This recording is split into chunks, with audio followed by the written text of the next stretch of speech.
Hi hello నమస్తే welcome to విజయ మా ఊరు ఆడియో బుక్స్ ఛానల్. నేను విజయలక్ష్మిని.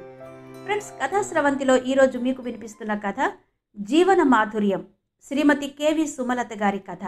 ఈ కథ 2025 అక్టోబర్ 12వ తేదీ ఆదివారం సాక్షి ఫండే పత్రికలో ప్రచురించబడిన కథ. మరి కథలోకి వెళ్ళిపోదాం పదండి. అరే రాజు, మాధురికి పెళ్లి కుదిరింది. అబ్బాయి పేరు జీవన్, అమెరికాలో సాఫ్ట్వేర్ ఇంజనీర్, సంతోషంగా చెప్పాడు ప్రకాష్. ఓహ్, కంగ్రాట్స్ రా ప్రకాష్. అబ్బాయి సొంత ఊరేది? అతడు అమ్మానాన్నలు ఎక్కడుంటారు అడిగాడు రాజీవ్. అబ్బాయి తండ్రి హైదరాబాదులోని బిఎస్ఎన్ఎల్ ఆఫీసులో మంచి ఉద్యోగమే చేస్తున్నాడు. తల్లి గృహిణి. వాళ్లకు మొదట అమ్మాయి, తర్వాత అబ్బాయి. అమ్మాయికి పెళ్ళైపోయింది. తను కూడా అమెరికాలోనే కాపురం ఉంటోందట అన్నాడు ప్రకాష్. చూడబోతే గొప్పింటి సంబంధంలాగే అనిపిస్తోంది. మనలాంటి మధ్యతరగతి వాళ్లకు ఎలా తూగారు అనుమానంగా అన్నాడు రాజీవ్. వాళ్ళు డబ్బుతో పాటు మంచి మనసున్న మహారాజులరా, కానీ కట్నం వద్దని ఖచ్చితంగా చెప్పారు అన్నాడు ప్రకాష్. అయితే మాధురి అదృష్టవంతురాలు. ఎప్పుడు ఎలాంటి సంబంధం వస్తుందో, ఎంత కట్నం అడుగుతారోనని భయపడేవాడివి. కుదిరిపోయింది కదా, ఇప్పుడు ప్రశాంతంగా ఊపిరి తీసుకో అన్నాడు రాజీవ్. రాజు, వాళ్ళు కట్నం వద్దన్నారని మనమేమీ ఇవ్వకుండా ఊరుకుంటే మర్యాదగా ఉంటుందా? మనకు వెళ్ళిన చోట పిల్లకు కూడా అవమానమే అన్నాడు ప్రకాష్. అడిగింది ఇవ్వకపోతే అవమానం, కానీ అడగకపోతే ఇవ్వడం ఎందుకు? అరే రాజు, అడిగిన దానికి కట్నం ఇచ్చేస్తే ఎటువంటి గొడవ ఉండదు. అడగకపోతే కట్నం లేదని మిగిలిన అన్ని లాంఛనాలు ఘనంగా పెట్టాలి. అది నిజమే అనుకో. ఇంతకీ తాంబూలాలు పుచ్చుకునేదెప్పుడు అన్నాడు రాజీవ్. ప్రత్యేకంగా తాంబూలాలు మార్చుకోవడమేమీ లేదు. అమ్మాయిని చూడ్డానికి వచ్చిన రోజునే అమ్మాయి మెడలో అత్తగారు హారం వేశారు. అబ్బాయి తన చేతికున్న ఉంగరం తీసి అమ్మాయి వేలికి తొడిగాడు. ఇదే నిశ్చితార్థం అనుకుందామని మా వియ్యంకులు గారు అన్నారు. అదేమిట్రా, ఈ రోజుల్లో ఇంత సింపుల్గా నిశ్చితార్థం జరుపుకున్న వారిని మిమ్మల్నే చూశాను. ఎంగేజ్మెంట్ పేరుతో ఇరువైపులా బట్టలు పెట్టుకోవడం, ఆ తర్వాత పెద్ద హోటల్లోనూ ఫంక్షన్ హాల్లోనూ భారీ ఎత్తున భోజనాలు, డ్రోన్లతో రకరకాల ఫోటోలు తీయడం, దాదాపు పెళ్లికి చేసినంత ఆర్భాటంగా చేస్తున్నారు. వీళ్ళేంటి అలికిడి లేకుండా మన కాలంలో చేసుకున్నట్టు ఇంట్లో క్లుప్తంగా ముగించారు. అబ్బాయి ఎవరి తాలూకా? కుటుంబం గురించి సరైన విచారణ చేశావా ఆరా తీశాడు రాజీవ్. అంటూ నవ్వేశాడు ప్రకాష్. నవ్వుతావేంట్రా, అసలే అమెరికా సంబంధం అంటున్నావు. ఈ మధ్యన అమెరికా పెళ్లిళ్ల గురించి టీవీలో చాలా వింటున్నాం. ఎవరికీ తెలియనివ్వకుండా తాంబూలాలు కానిచ్చారంటే చాలా ఆలోచనలు వస్తున్నాయి అన్నాడు రాజీవ్. అలాంటి అనుమానాలు నాకు వచ్చాయి. వాళ్ళు మా అత్తగారికి కాస్త దగ్గర బంధువులు అవుతారు. ఎవరిని అడిగినా మంచి కుటుంబం అనే చెప్తున్నారు. వాళ్ళు రాజమండ్రిలో స్థిరపడ్డారు. అబ్బాయి చదువుకోవడానికి అమెరికా వెళ్ళి అక్కడే ఉద్యోగం చేస్తున్నాడు. అసలు ముందుగా పెళ్లిళ్ల పేరయ్య ద్వారా ఈ సంబంధం మనకొచ్చింది.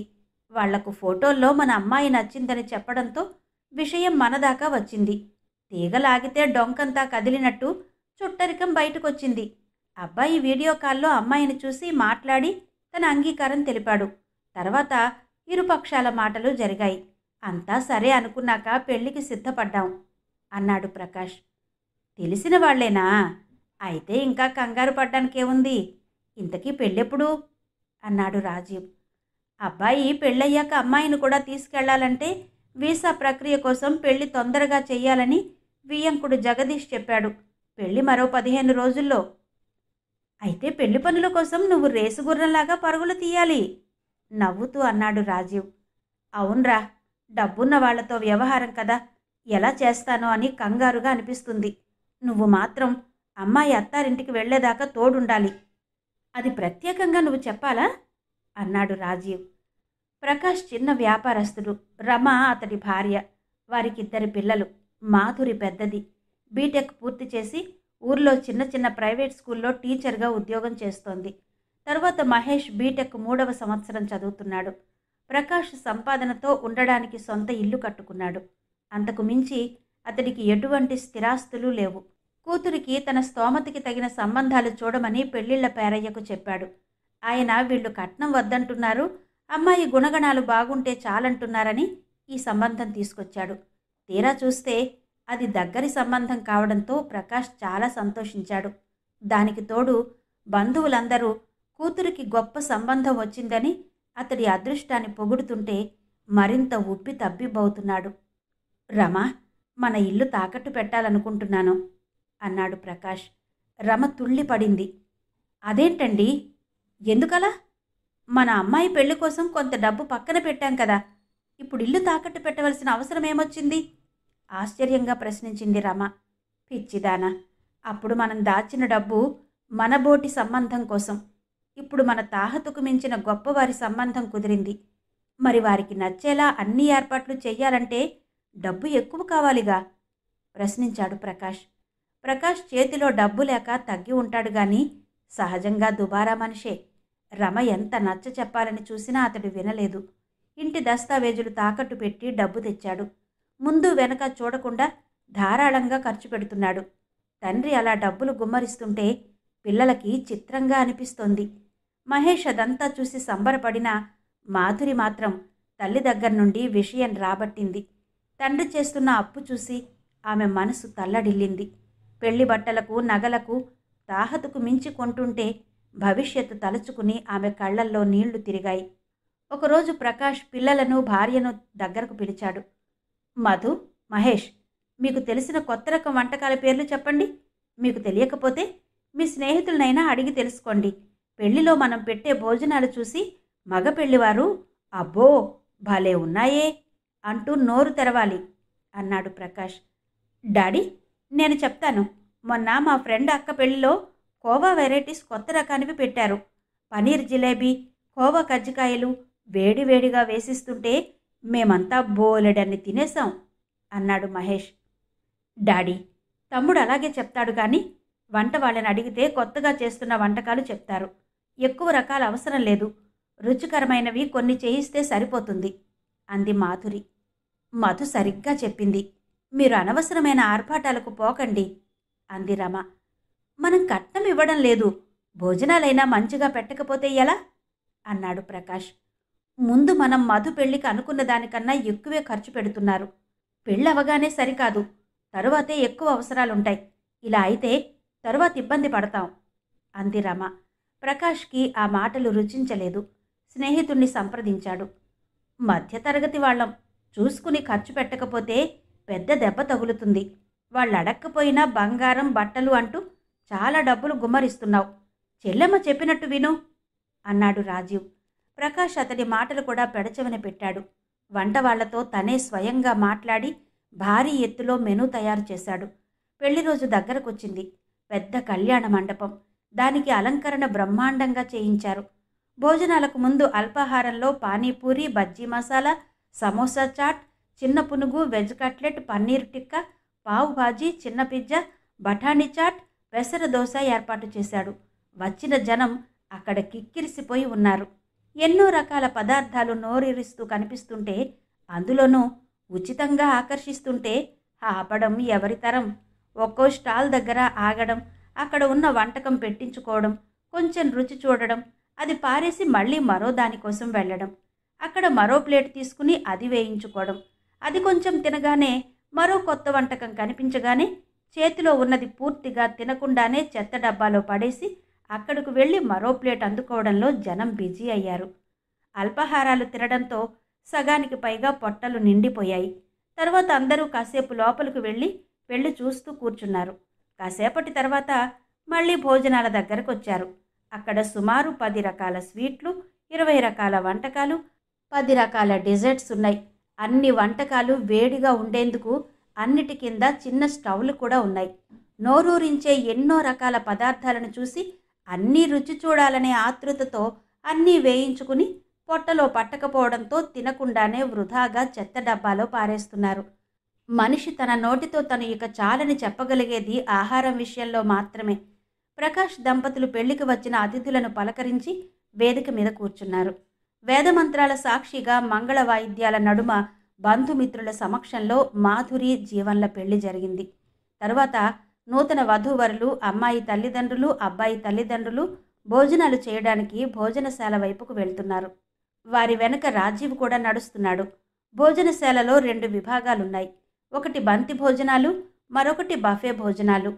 వీళ్ళు బఫే భోజనాలు దాటి బంతి భోజనాల వైపు వెళుతుండగా నడుస్తున్న జగదీష్ ఆగిపోయాడు. బావగారు, బఫే భోజనం చేద్దామంటారా? వెనక్కు తిరిగి వచ్చి అడిగాడు ప్రకాష్. ఆ డస్ట్బిన్ వైపు చూశారా?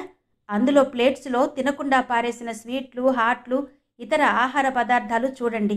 ఎంత ఆహారం వృధాగా నేలపాలైందో చూశారా? అన్నాడు జగదీష్. బావగారు, ఎక్కువ రకాల వంటకాలు చేయించాం కదండి. ఒక్కసారే అన్నీ తినలేక పారేసుంటారు. అంతేకాని రుచిగా ఉండకపోవడం వల్ల కాదండి అన్నాడు ప్రకాష్. నా ప్రశ్న మీకలా అర్థమైందా? మనసులో అనుకున్న జగదీష్ ఒకసారి ఆయన వైపు అదోలా చూసి మౌనంగా వాళ్లతో నడిచాడు. ప్రకాష్ భోజనాల దగ్గర తనే స్వయంగా, బావగారు, ఈ స్వీట్ తినండి, బాగుంటుంది. చెల్లెమ్మ, ఈ పెసర పునుగు ఆవిడ తినండి, బాగుంటుంది. బాబు, పుదీనా రైస్ రుచి చూడండి అని పెట్టించబోయాడు. అతను ఎంత బలవంతం చేసినా జగదీష్, అతని భార్య జీవన్ కొన్ని రకాల పదార్థాలు మాత్రమే తిన్నారు. అది చూసి ప్రకాష్ ముఖం మాడిపోయింది. అప్పగింతలయ్యాక మగపెళ్లి వాళ్ళు వెళ్ళిపోతున్న సమయంలో అందరూ కళ్యాణ మండపం బయటకొచ్చారు. అక్కడ ఒక పక్కన చెత్తబండి పెట్టుంది. ఫంక్షన్ హాల్ లోపల నిండిపోయిన టబ్లు తెచ్చి అందులో వేస్తున్నారు. కొంతమంది బిచ్చగాళ్ళు అందులో నుంచి ఆహార పదార్థాలు ఏరుకొని వాళ్ల దగ్గరున్న సత్తు గిన్నెల్లో వేసుకుంటున్నారు. కొన్ని తడిసిపోయిన వాటిని తీసి వారి చినిగిన దుస్తులకు తుడుస్తూ గిన్నెలో వేస్తున్నారు. రెప్పవాల్చకుండా అటువైపే చూస్తున్న జగదీష్ కనుకొలకుల్లో నీటి బిందువులు నిలిచాయి. జేబులో నుంచి కర్చీఫ్ తీసుకుని తుడుచుకున్నాడు. బావగారు, మా వల్ల ఏదైనా తప్పు జరిగిందా? ఎందుకు బాధపడుతున్నారు? కంగారుగా అడిగాడు ప్రకాష్. అదేం లేదు అంటూ కారెక్కి కూర్చున్నాడు జగదీష్. పెళ్లికూతుర్ని తీసుకుని మగ పెళ్లివాళ్లు హైదరాబాద్ వెళ్ళిపోయారు. వెళ్లే ముందు 2వ రోజు జరగబోయే సత్యనారాయణ స్వామి వ్రతానికి, అదే రోజు సాయంత్రం ఫంక్షన్ హాల్లో ఏర్పాటు చేసిన రిసెప్షన్కి అందరినీ తప్పకుండా రమ్మని మరీ ఆహ్వానించారు. రమా, ఎందుకో జగదీష్ గారు సంతృప్తిగా ఉన్నట్టు అనిపించడం లేదు వాళ్ళు వెళ్ళాక అన్నాడు ప్రకాష్. అదేం లేదులేండి అంది రమ. ఎందుకో ఆయన కళ్ళు కూడా తుడుచుకున్నాడు అన్నాడు ప్రకాష్. ఇప్పుడు అవన్నీ ఆలోచించే వ్యవధి లేదు. రేపు మనం హైదరాబాద్ వెళ్ళడానికి ఏర్పాట్లు చేసుకోవాలి. వ్రతానికి పీటల మీద కూర్చున్నప్పుడు అమ్మాయి, అల్లుడు గారికి, అలాగే వాళ్ళ అత్త మామగారులకు కూడా మనం బట్టలు పెట్టాలి. పళ్ళు, స్వీట్స్ కూడా పట్టుకెళ్ళాలి అంది రమ. రమ, మళ్ళీ చాలా డబ్బులు కావాలి. నా దగ్గరున్న డబ్బంతా అయిపోతోంది. కట్నం లేదన్న మాటే కానీ పై ఖర్చులు చాలా అయ్యాయి అన్నాడు ప్రకాష్. ఆర్భాటాలకు పోతే అలాగే అవుతుందని నేనెంత చెప్పినా మీకు అర్థం కాలేదు. ఇప్పుడు అనుకుని ఏం లాభం? స్వీట్స్ అన్నాను కదా అని ఖరీదు ఎక్కువ వాటి జోలికి పోకండి. లడ్డు, కాజాలు చాలు అంది రమ. ప్రకాష్ కుటుంబం మరికొందరు దగ్గరి బంధువులతో కలిసి 2వ రోజు ఉదయం మగపెళ్లి వారింటిలో దిగారు. వారు మర్యాదగా ఆహ్వానం పలికారు. అల్పాహారంగా ఇడ్లీ, వడ, కొబ్బరి చట్నీ, కారప్పొడి వేసి పెట్టారు. సత్యనారాయణ స్వామి పూజకు ఇంట్లో బంధువులు మాత్రమే ఉన్నారు. బియ్యాలవారు భోజనాలు ఎంత గొప్పగా పెడతారోనని ఊహించుకున్న ప్రకాష్కి నిరాశే ఎదురైంది. పులిహోర, పూర్ణం, మిరపకాయ బజ్జీ, వంకాయ చట్నీ, ముద్దపప్పు, రసం, బెండకాయ వేపుడు, అప్పడం, గడ్డ పెరుగు పెట్టారు. అందరూ శుభ్రంగా పదార్థాలన్నీ వదలకుండా తినేశారు. అరే రాజు, భోజనాలు మరీ ఇంత సింపుల్గా పెట్టారేంట్రా అన్నాడు గుసగుసగా ప్రకాష్. ఇప్పుడు ఇంట్లో వాళ్ళు మాత్రమే కదా, అందుకే అలా పెట్టుంటారు. సాయంత్రం రిసెప్షన్లో బాగా పెడతారనుకుంటా. అయినా కొన్ని వంటకాలు పెట్టినా మంచి భోజనం పెట్టారు మెచ్చుకుంటూ అన్నాడు రాజీవ్. సాయంత్రం అందరూ రిసెప్షన్కి వెళ్లారు. అది పెద్ద ఫంక్షన్ హాల్. సహజమైన పూలతో చాలా తేలికపాటి అలంకరణ చేశారు. చూడ్డానికి చాలా అందంగా అనిపిస్తోంది. బయటెక్కడా అల్పాహారాల స్టాల్స్ లేవు. లోపలికి వెళ్ళగానే ముందుగా అందరికీ వెల్కమ్ డ్రింక్గా బాదం పాలిచ్చారు. మరే ఇతర స్నాక్స్ పెట్టలేదు. రిసెప్షన్కి వచ్చిన వాళ్ళంతా వధూవరులకు అక్షంతలు వేశాక కుటుంబ సభ్యులు డైనింగ్ హాల్ వైపు నడిచారు. అక్కడ ఎంట్రన్స్లో ఒక రైతు వరికంకులు పట్టుకుని నిలబడిన చిత్రం పెట్టారు. దాని కింద, ఒక వరికంకి తయారీ కావాలంటే రైతు 108 రోజులు కష్టపడతాడు అని రాసుంది. అది దాటుకుని లోపలికి వెళ్ళగానే అక్కడక్కడ కొన్ని పేపర్ కటింగ్స్ పుల్ల ఆధారంగా నిలబెట్టబడి ఉన్నాయి. అన్నదాత సుఖీభవ, ఆహారం వృధా చేయకండి. మీరు ఏది తినగలరో అదే తీసుకోండి. తినలేనిది పెట్టుకుని నేలపాలు చేయకండి. పారేసే ముందు పంటలు పండించే రైతు కష్టాన్ని గుర్తు చేసుకోండి. పిల్లల పెళ్లి చేయడానికి ఆ తండ్రి పడే కష్టాన్ని తలుచుకుంటే ఒక్క పదార్థం కూడా పారేయకుండా తింటారు అనే క్యాప్షన్స్ ఉన్నాయి. అందరూ వాటిని చదువుతూ మాట్లాడుకుంటున్నారు. భలే రాశారు కదా! ఇలాంటి చదివాక ఎవరైనా ఆహారం వృధా చేస్తారా? అన్ని చోట్ల ఇలాంటి బోర్డులు పెడితే ఎవరూ తినే పదార్థాలు పొరపాటును కూడా పారేయరు. అక్కడున్న అందరూ పైకే మాట్లాడుకుంటున్నారు. ప్రకాష్, రమ, మాధురి, రాజీవ్ ఆశ్చర్యంగా చూస్తున్నారు. జీవన్ గారు, ఈ విధమైన ఏర్పాట్లు ఎవరి సూచనలతో చేశారు? నాకు చాలా నచ్చింది అంది మాధురి. ప్రకాష్ అల్లుడి జవాబు కోసం అటే చూస్తున్నాడు. డాడీ చిన్నప్పటి నుండి కష్టపడి పైకి వచ్చిన వ్యక్తి. డబ్బు, ఆహారమే కాదు, ఏదీ వృధా చేయడం ఆయనకిష్టముండదు. ఆర్భాటాలకు పోయి అప్పు చేయడం కూడా నచ్చదు. నిన్న అక్కడ పెళ్లిలో భోజనాలు పారేయడం చూసి చాలా బాధపడ్డారు. అన్నపూర్ణను గౌరవించిన వారి దగ్గరే ఆమె కొలువుంటుందని ఎప్పుడూ చెబుతుంటారు. ఆయన మన పెళ్లి సందర్భంగా ఈరోజు చాలామంది హోమ్లెస్ పీపుల్కి ఆహారం సరఫరా చేశారు అన్నాడు జీవన్. ఆ మాటలు వినగానే ప్రకాష్ ముఖంలో రంగులు మారాయి. రమ ముఖంలో ఆనందం కనిపించింది. మామయ్య గారి అభిప్రాయాలు చాలా ఆదర్శవంతంగా కనిపిస్తున్నాయి అంది మాధురి చిన్నగా. థ్యాంక్స్ అమ్మా అన్నాడు జగదీష్. బావగారు, నేను మీ విషయంలో చాలా అపోహపడ్డాను. నన్ను మన్నించండి. ఇంత మంచి కుటుంబానికి నా కూతురునిచ్చినందుకు గర్వపడుతున్నాను ఆనందంగా అన్నాడు ప్రకాష్. బావగారు, ఆడపిల్ల పెళ్లి చేసి బరువు దించుకోవాలనే తాపత్రయంతో మీరు బరువు పెంచుకున్నారని నాకు తెలిసింది. మా అబ్బాయి మీ ఇంటి అల్లుడయ్యాడు. మీ కష్ట సుఖాలలో భాగం పంచుకోవడానికి అనుమతిస్తే మన్నిస్తాను నవ్వుతూ అన్నాడు జగదీష్. ఏంటిది? కొంపతీసి ఇల్లు తనఖా పెట్టిన విషయం తెలిసిందా అని ఆలోచిస్తున్నాడు ప్రకాష్.